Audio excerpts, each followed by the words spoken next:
اللہ کے ذکر کی برکات ہم پڑھ رہے تھے۔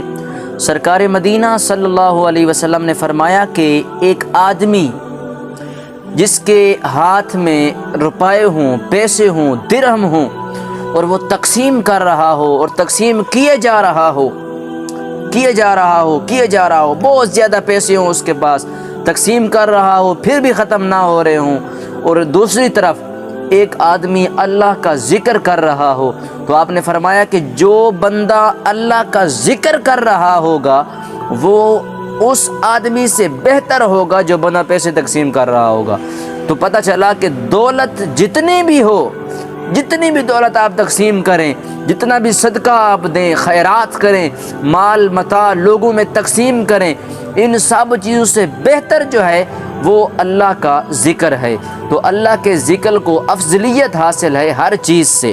ایک اور حدیث پاک میں سرکار علیہ الصلوۃ والسلام نے فرمایا کہ اے صحابہ، جب بھی تم ذکر کے حلقے مجمع میں سے گزرا کرو، تم گزر رہے ہو اور کہیں پر لوگ جو ہے وہ ذکر کر رہے ہیں، اللہ کے ذکر میں مشغول ہیں، مجمع لگا ہوا ہے، تو فرمایا اے صحابہ تم وہاں بیٹھ کر اللہ کا ذکر کر لیا کرو، اللہ کے ذکر کے جو خوشبو اور اطمینان ہے وہ حاصل کر لیا کرو۔ تو صحابہ علیہ کرام علیہ الصلوۃ والسلام کو حضور نے حکم دیا کہ اے صحابہ، جب کسی مجمع سے گزرو اور وہ مجمع اللہ کا ذکر کر رہا ہو تو تم بھی اللہ کا ذکر کیے بغیر آگے نہ جایا کرو۔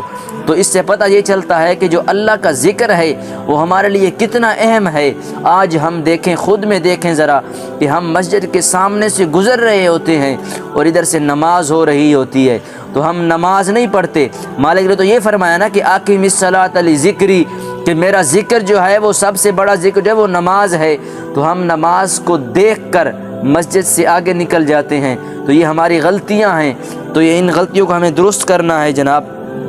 پھر فرمایا کہ اللہ رب العزت کے نزدیک بروز محشر قیامت کے دن اللہ رب العزت کے نزدیک سب سے زیادہ عزت والا، احترام والا شخص وہ ہوگا جو اللہ کا ذکر کرتا ہوگا۔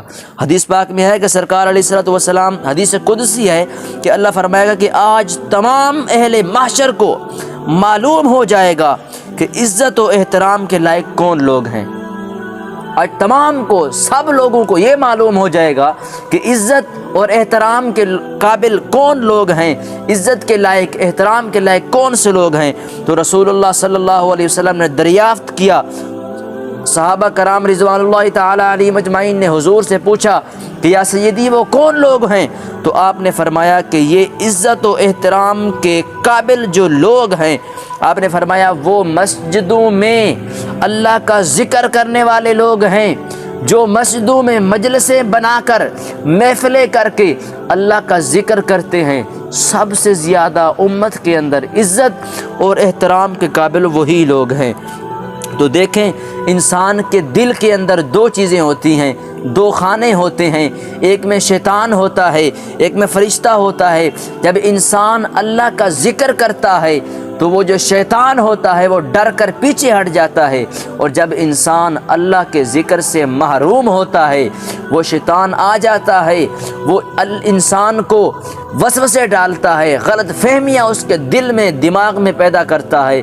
تو یہ ساری جو ہماری غلطیاں ہیں یہ اللہ کے ذکر کے محرومیت کی وجہ سے ہیں۔ اللہ کا ذکر کرتے رہیں، غلطی آپ سے ہمیشہ دور رہے گی۔